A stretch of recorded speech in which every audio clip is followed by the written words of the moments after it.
¿Ya? Así funciona. Los mecanismos universales y los mecanismos regionales están hechos para dar protección. Sí.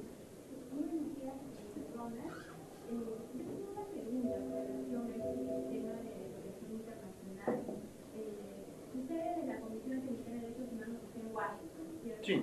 Y en el caso de Perú, por ejemplo, para poder comunicarnos con algún representante de la Comisión Interamericana de Derechos Humanos, entiendo que se tiene que hacer con un correo electrónico.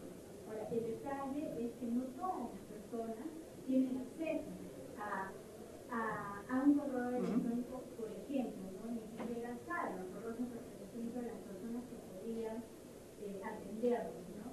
Entonces, lo que yo he notado en el sistema de protección interamericano es que trata de centralizar todas sus funciones en los estados, en el caso peruano, por ejemplo.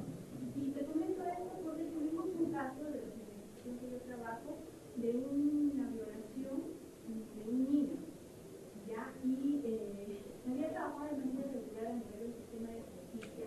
Habían puesto una pena por debajo del mínimo legal que había cometido este delito. Y obviamente pasó por instantes. La madre de este menor quería ir a la Comisión Interamericana de Derechos Humanos y bueno, tuvimos que buscar la forma, el espacio espera nos ayudó con la información a qué correo se podría enviar la información, pero yo no en el caso de aquellas personas que no tengan acceso. Entonces yo creo que por ahí hay una debilidad en el sistema de protección internacional en el marco de los derechos de los niños. Bueno, lo primero para ponerlo así como el vaso, si está mitad lleno o mitad vacío, ¿no?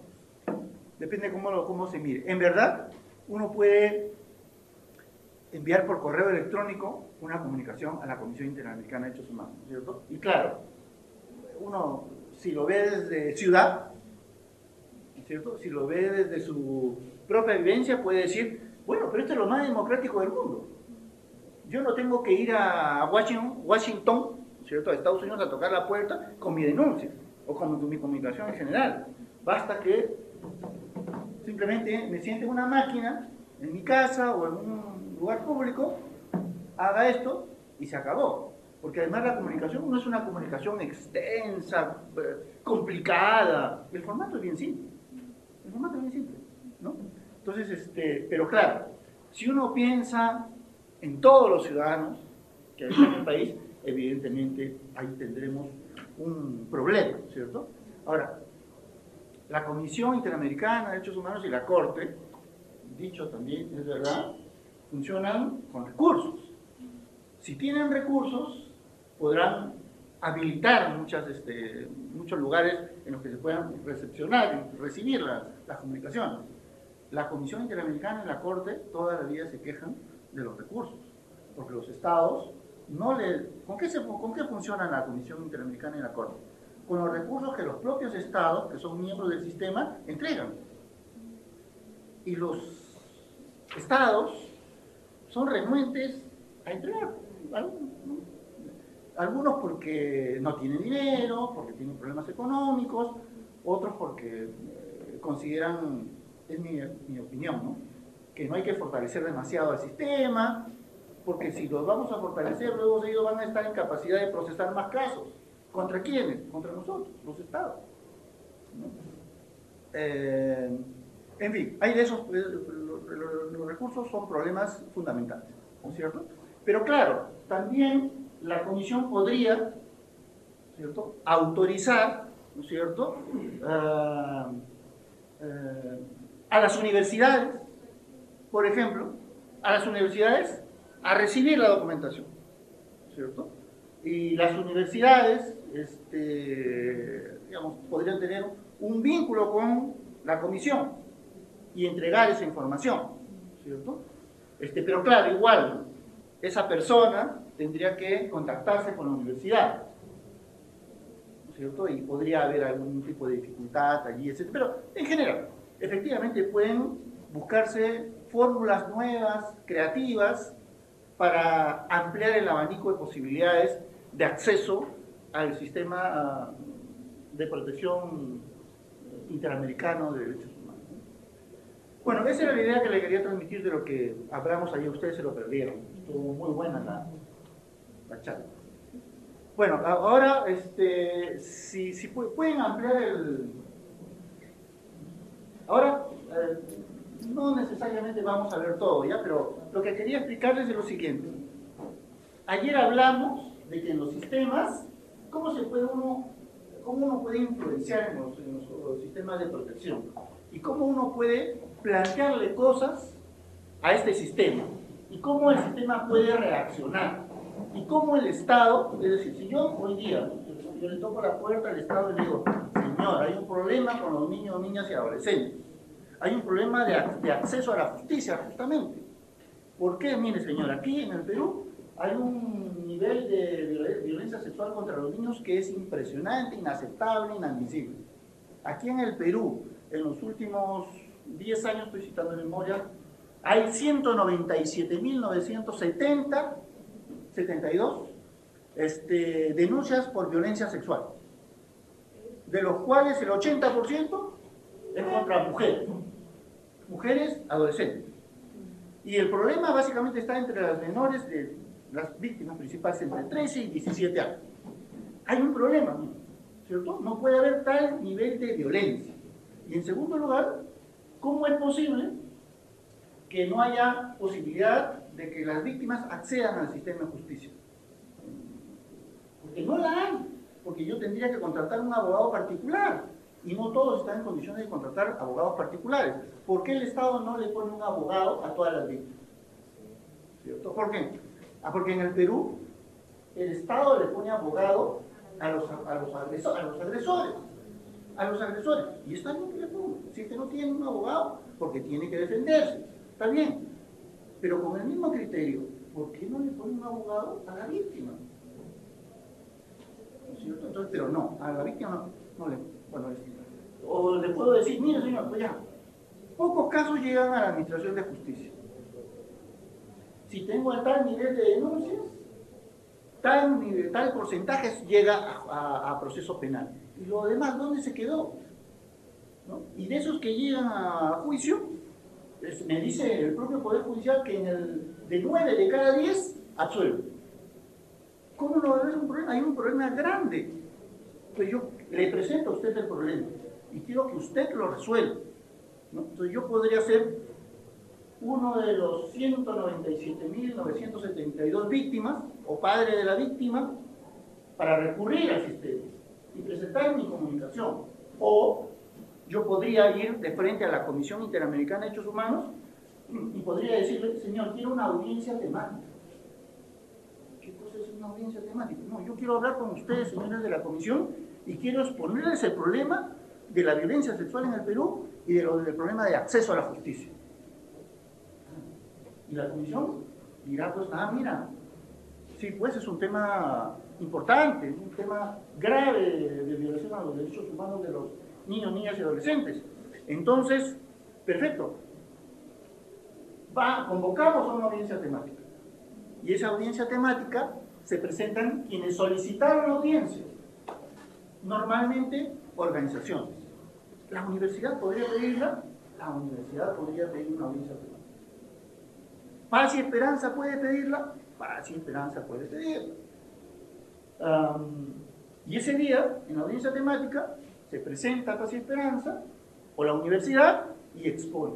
Esta es la problemática, ¿cierto? Y Paz y Esperanza o la universidad diría, nosotros sugerimos esto al Estado. Entonces la Corte, así como la Comisión, perdón, así como escucha al peticionario, luego escucha al Estado. Y el Estado tiene que ir. El Estado va. Yo estoy seguro que si hoy día le toco la puerta al Estado, el señor Estado o la señora Estado ni me va a contestar. Pero ante la Comisión, el Estado tiene que ir. Sí o sí, va a ir. Y de hecho va. Y claro, se va a defender. Y va a tener que admitir la insuficiencia de su sistema de protección. Y va a tener que comprometerse a hacer esto y aquello. ¿Cierto? Y se va a hacer público a nivel del sistema interamericano el problema concreto y los compromisos del Estado peruano. Va a tener que comprometerse a algo más. Voy a hacer esto, señor.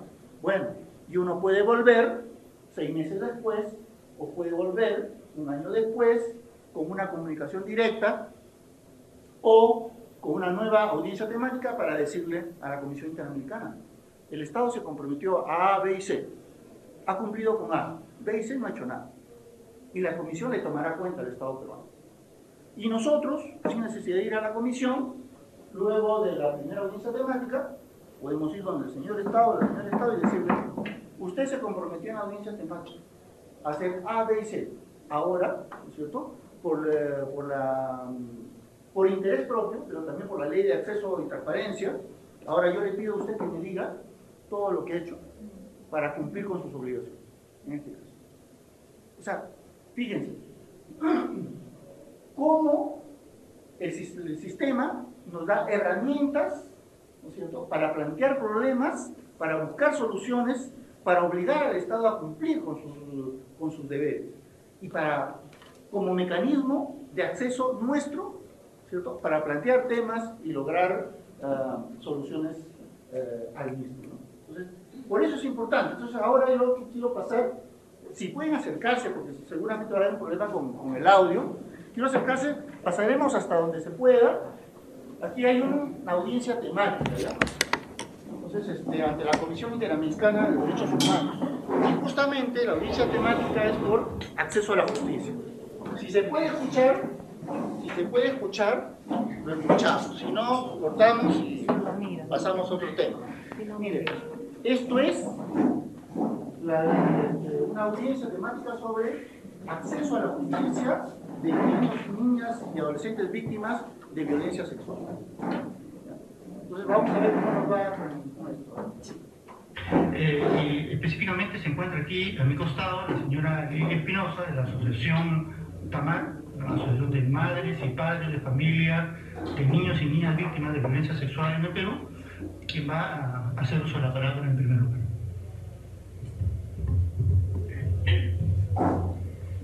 Muy buenos días, honorables comisionados. Mi nombre es Lilia Espinosa, soy la presidenta de la Asociación de Padres y Madres Devolviendo la Sonrisa TAMAR, que agrupan a padres y madres de niños, niñas y adolescentes víctimas de violación sexual en el departamento de Huánuco, Perú. Tamar es un nombre bíblico, es la hija del rey David, quien sufrió violación sexual por parte de su hermano. Su caso quedó impune, porque era una hija, porque era una mujer. Su caso quedó impune porque el agresor era un familiar. En Huánuco existen miles de Tamar, y sus dramas similares, aunque no bíblicos, claman al cielo por la justicia divina y al sistema de administración de justicia por justicia terrenal. Lamento decir todo esto, pero poco o nada obtenemos de Palacio de Justicia. Nos hemos organizado para buscar justicia, esa justicia que muchas veces se nos es negada, y queremos que los agresores sean severamente castigados. Por eso instamos a cumplir con su deber de juzgar y castigar allí donde corresponde a las autoridades pertinentes. Sufrimos toda clase de dificultades en nuestra labor. No contamos con el apoyo del Estado peruano. Ese Estado que no fue capaz de impedir la agresión de nuestros hijos e hijas simplemente nos ignora. Para el Estado no existimos. Entre otras, nuestros hijos e hijas y nosotros mismos tenemos una serie de dificultades para acceder a la justicia. A veces, los niños en confianza cuentan a otros amigos, ¿no?, que han sufrido agresión sexual. Cuando este amigo... A ver, miren, como ustedes verán ahí estamos los peticionarios, los que pedimos la audiencia temática, ¿cierto? Una serie de organizaciones, a partir de un hecho concreto.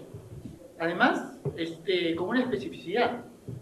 El tema de la audiencia fue el acceso de niños, niñas, adolescentes víctimas de violencia sexual en el Perú, el acceso a la justicia, ¿no? Entonces ahí se trató del problema que se presenta en el país y particularmente el tema en Huánuco. Porque para esas fechas nosotros habíamos detectado, me refiero a Paz y Esperanza, Save the Children, habíamos detectado que había un problema concreto de acceso a a la justicia, ¿no? en este tema. Y entonces se decidió solicitar la audiencia temática que nos fue concedida, y allí, en Washington, estuvo la señora, que es representante de una organización de familiares, cuyos hijos e hijas han sido víctimas de violencia sexual. Entonces, fíjense ustedes, incluso desde el plano reivindicatorio de la víctima o de la madre de la víctima, o de la presidenta de la asociación de familiares, la señora tiene la oportunidad de ir directamente ante el Sistema Interamericano de Derechos Humanos y de presentar su caso. ¿Y saben a quién tiene al frente la señora? Tienen al Estado peruano, sentado igual, y que tiene que responderle a la señora.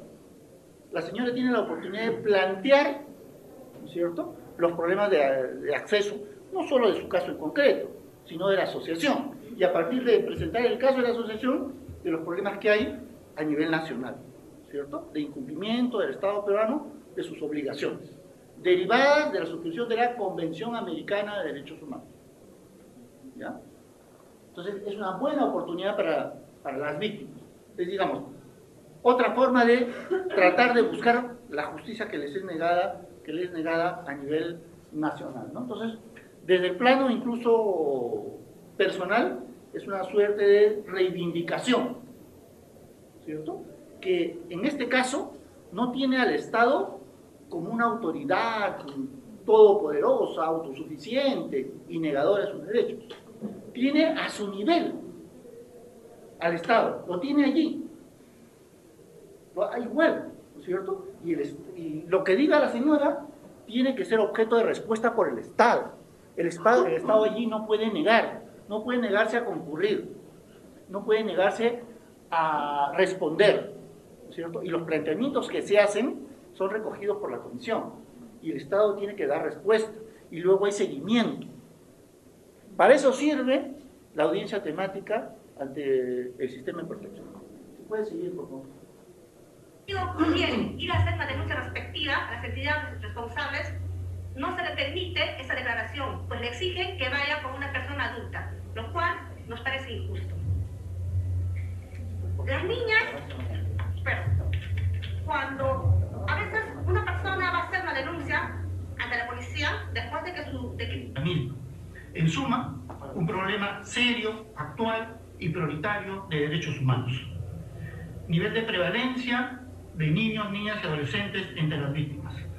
Si bien la información oficial disponible sobre la materia aparece de manera fragmentada y varía según la institución oficial que la elabora, todas ellas coinciden en señalar el alto número de denuncias de delitos contra la libertad sexual en el Perú, en identificar a la mujer como víctima fundamental de la agresión y específicamente en el rostro de la niña y adolescente como la víctima primera y última. Según la data de la Policía Nacional, entre el 2000 y el 2009 se presentaron 63.545 denuncias por violaciones sexuales. El 93% de las víctimas fueron mujeres. El 72% fueron mujeres menores de edad. Esa información coloca al Perú en la posición 16 entre los países con mayor tasa de denuncias por violaciones sexuales en el mundo, en la posición 9 tratándose de los países en desarrollo y en la posición 1 entre los países de América del Sur. Esa cifra, pese a su enormidad, ofrece un panorama menor al real. Ulterior información del Ministerio Público da cuenta que solo entre enero del 2008 y junio del 2013, enero del 2008 y junio del 2013, se han registrado 100.511 denuncias por la comisión de delitos contra la libertad sexual, y que de este total, el 49.9% tiene como víctimas a menores de edad. El nivel de prevalencia de los niños, niñas y adolescentes como víctimas de la violencia sexual plantea un conjunto de desafíos específicos al Estado peruano.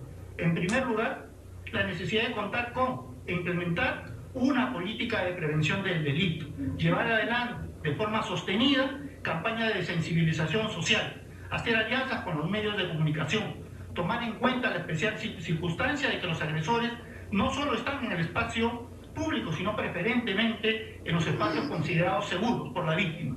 La revisión del Código de los Niños y Adolescentes para, de una vez por todas, avanzar en el reconocimiento sin cortapisas del conjunto de los derechos de los menores. También un serio esfuerzo de empoderamiento de los niños, niñas y adolescentes en el conocimiento y ejercicio de sus derechos, particularmente de sus derechos sexuales y del derecho a la participación, entendiendo además que ello les permitirá de presentarse en su puesto, acceder a la justicia directamente, la creación de servicios amigables y accesibles para que ellos puedan plantear sus inquietudes, obtener perspectiva de género en análisis de la naturaleza de los delitos contra la libertad sexual de las mujeres, al tiempo que para algunos de sus integrantes pareciera que la necesidad de un mayor nivel del marco probatorio de cargo eleva la exigencia de las garantías que deben rodear a la declaración de la víctima de crímenes perpetrados en la clandestinidad para concederle virtualidad procesal para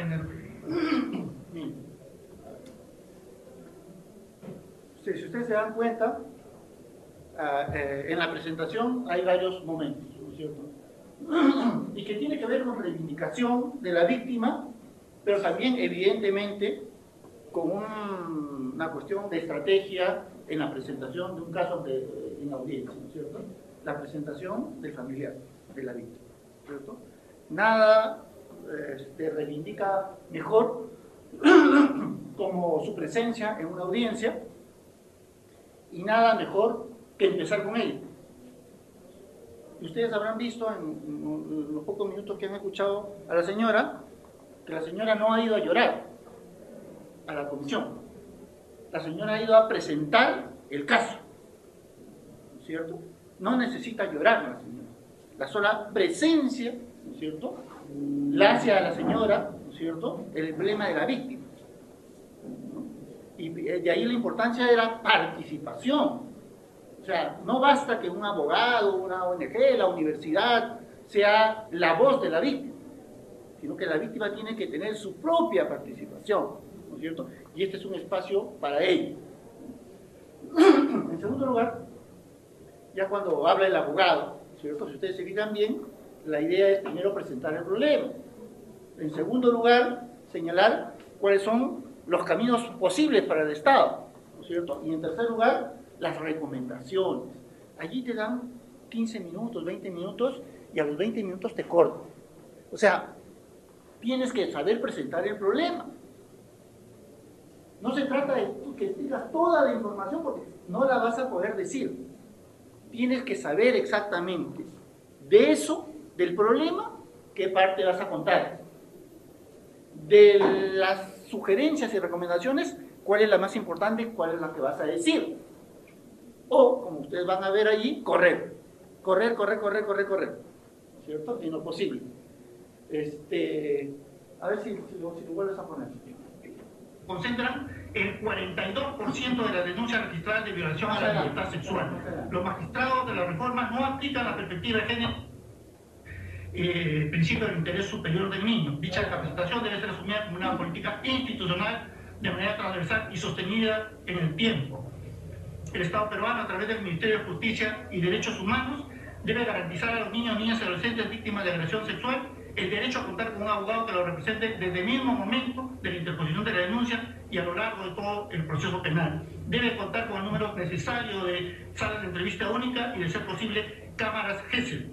El Estado peruano, por último, honorables comisionados, debe exhortar a los fiscales y jueces de la República a emplear la figura de la prueba anticipada en la toma de las declaraciones de los menores agraviados. Muchas gracias, honorable comisionado. Ahí están las recomendaciones, ¿no es cierto?, que el peticionario hace. 1, 2, 3, 4, 5. Queremos esto, el Estado debe comprometerse a esto, ¿no es cierto? Entonces, el tema de acceso a la justicia está ante la Comisión Interamericana de Derechos Humanos. Ya. El Estado peruano no puede ignorar ese tema. La propia comisión tiene que hacerle seguimiento, ¿no? Y así, cualquier otro tema vinculado a violencia contra niños, niñas y adolescentes puede llegar al sistema interamericano. Insisto, como caso individual o como tema. ¿Ya? Todo lo que se puede imaginar puede llegar al sistema interamericano. Y una persona, pero fundamentalmente una organización como la universidad, por supuesto que puede utilizar ese mecanismo. Si lo sueltas un poco para escuchar al Estado, a ver qué dice el Estado. El Estado. El programa de trabajo para los siguientes meses es abordar el tema de la violencia sexual en su conjunto y dentro de esa cápita buscar espacios de coordinación interinstitucional. Dice que se va a ocupar del tema en unos meses. Dice, y que va a abrir un espacio para hablar con la sociedad civil. La audiencia haya sido en marzo de 2014. ¿Ya? Ustedes que, mira, hay un compromiso. O sea, el Estado no puede salir con que, bueno, ya miren, el tema es que ya veremos que próximamente, en algún momento. No. Y ahí el Estado adquiere nuevos compromisos. Dice que va a hacer esto y aquello.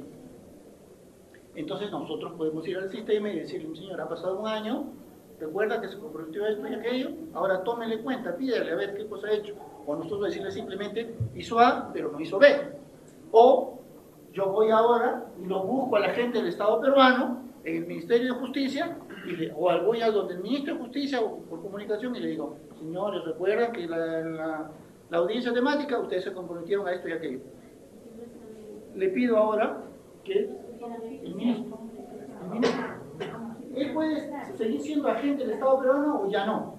El ministro que estuvo, él es el representante del Perú ante la OEA, puede ya no serlo. Pues el ministro de Justicia puede ser otro.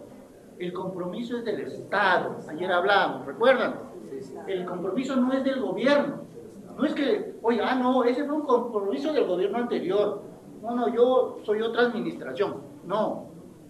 Quien comparece, a quien se señala, quien tiene la obligación es el Estado. Y el Estado es una continuidad, independientemente de quién sea el gobernante. ¿Ya? Entonces aquí hay un compromiso. Entre los diferentes sectores. El Estado peruano espera que a partir justamente de esta reunión y a través de la Dirección de Política Criminal, uno de los temas a ser evaluado justamente en el ámbito del espacio que el Estado peruano ha diseñado para ello, sea justamente la posibilidad de evaluar la implementación de lo que podría ser un subsistema especializado en este rubro. En todo caso, son temas que van a ser... Ya, dicen. La posibilidad, ¿no es cierto?, de evaluar un subsistema. Claro, ahí está dando respuesta a la petición. La petición dice, ¿cierto?, que no se han instituido, ¿no es cierto?, policía, fiscalía y juzgado especializado para los casos de violencia sexual contra niños, niñas y adolescentes. Casos de violencia sexual. Claro, porque ahí lo que se pide es que debe haber una policía especializada para el caso. Oigan, hay 197.000 casos. O sea, es una barbaridad. O sea, no es que el Estado va a decir, no, pero es un caso, son dos casos, no voy a poner un juez para dos casos, ¿no? Y es un tema que se repite durante todos los años y a lo largo y ancho del país. Entonces, por eso, y el policía no puede ser un policía cualquiera, ¿no? El policía es capaz de decir, bueno, ¿qué habrás hecho? Pues por eso te han violado, ¿no? O no, pues, pero es tu padrastro, es tu tío, es tu primo, ¿tú estás segura de que vas a denunciarlo? ¿Vas a haber problemas en la familia? No sé qué. ¿O qué va a hacer, no? Esa persona desconocida, que es una buena persona, ¿no? Ese tipo de policía no puede estar conociendo estos casos, ¿no es cierto? No puede. Por otro lado, la fiscalía tampoco puede ser el fiscal que ve 100 casos, cualquier caso, ¿no? Tiene que ser una fiscal, ¿no es cierto?, como se dice, con enfoque de género y que tenga muy en cuenta el principio del interés superior del niño. Tiene que ser un fiscal determinado. Y en un tribunal que ve cualquier cosa, tampoco. Tiene que ser un tribunal específico para estos casos. Y mi apuesta incluso es que en su mayoría, si no totalmente, debe estar constituido por mujeres. No por hombres. Porque si bien hombres y mujeres tenemos el prejuicio, los hombres tenemos mucho más internalizado el prejuicio que las mujeres. ¿Ya? Entonces, a ver, suéltame. debativos también el Estado peruano con estos órganos, y por eso quisiera hacer énfasis en la voluntad del Estado peruano de estar aquí presente en esta audiencia con autoridades que directamente están relacionados con estos temas. Aspectos que quisiéramos que también la Comisión pueda apreciar y valorar. Cedo uso la palabra a la doctora Rita Figueroa Vázquez. Ella es fiscal, representante del Ministerio Público, fiscal superior de familia en Lima, quien va justamente a exponer sobre los alcances de las políticas implementadas a nivel del Ministerio Público en atención a los planteamientos que han sido formulados por los peticionarios. Muchas gracias, doctor Huertas. Señores miembros de la Comisión, señores peticionarios, señoras y señores. En principio, permítanme agradecer el tiempo que nos han dedicado al Estado peruano a efecto de poder dar a conocer el trabajo que viene realizando el Ministerio Público en la atención de víctimas menores de edad y sobre todo en facilitar su derecho de acceso a la justicia.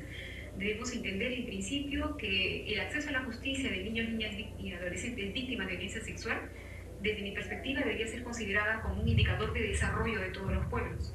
Es una preocupación para el Estado peruano el número significativo de casos que tenemos, y por eso es que el Ministerio Público, desde la perspectiva imperativa de la Convención Internacional sobre los Derechos del Niño, en sus artículos 34, 35 y 36, que dieron lugar precisamente al protocolo facultativo de la Convención relacionada a la venta de niños, pornografía infantil y prostitución infantil, que ha adoptado una serie de cambios a nivel interno con la finalidad precisamente de facilitar este derecho principal de los niños, niñas y adolescentes víctimas de violencia sexual, que sin lugar a dudas, como lo ha señalado el doctor Gamarra, es una preocupación nacional debido a la estadística tan significativa que tenemos. En ese sentido, mi presentación, como ustedes están viendo a continuación, va a tener 4 temas principales. Dar a conocer a todos ustedes las estadísticas oficiales desde el trabajo de los fiscales en el abordaje de los casos, las fortalezas que tiene el Ministerio Público para la atención de niños, niñas y adolescentes víctimas, los programas estratégicos implementados por el Ministerio Público precisamente no solamente para abordar el tema de la atención, sino para trabajar el tema tan importante de la prevención a violencia sexual en agravio de las personas menores de edad, y unas reflexiones finales. Bueno, seguimos. Con relación a las estadísticas, vean ustedes que la data que nosotros tenemos a partir del año 2006, que es una data oficial, pero he traído la de a partir del año 2010, nos indican que en ese año tuvimos 8.775 víctimas de abuso sexual menores de edad versus una población de 9.344 casos. En el año 2011, la cifra de menores de edad víctimas se incrementó a 10.076 versus 8.730 víctimas mayores de edad. En el año 2012, la siguiente por favor, hemos tenido 10.733 víctimas menores de edad versus 8.696 víctimas mayores de edad. Este año tuvimos un incremento en la cifra de personas menores de edad víctimas, y en el año 2013 aparentemente ha habido un descenso a 8.517 casos de menores de edad versus 7.108 casos de personas mayores de edad. Sin embargo, aquí tenemos que hacer una reflexión.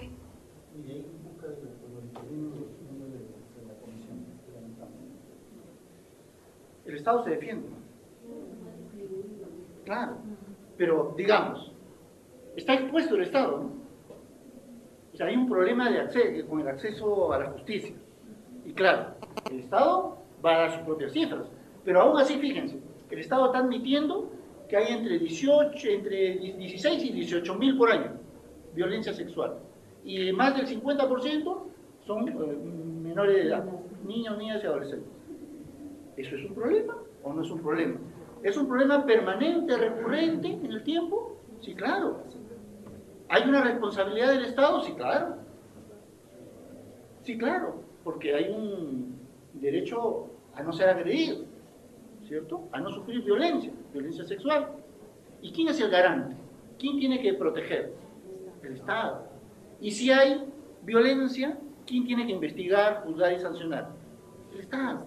¿Y quién tiene que adoptar una política en favor de la víctima? Ya no me refiero a la sanción penal, me refiero a cómo atender a la víctima, porque hay que atenderla, ¿no? No todo es, te agredieron, entonces vamos a mandar a la cárcel a esta persona. Hay que mandarlo a la cárcel, claro que sí. Pero ¿y la víctima? Hay que atenderla, ¿no es cierto? Hay que atenderla. ¿Y quién la atiende? El Estado. Entonces, por eso es importante la audiencia temática. El Estado se va a defender, va a dar argumentos, va a comprometerse, finalmente. Y ese es otro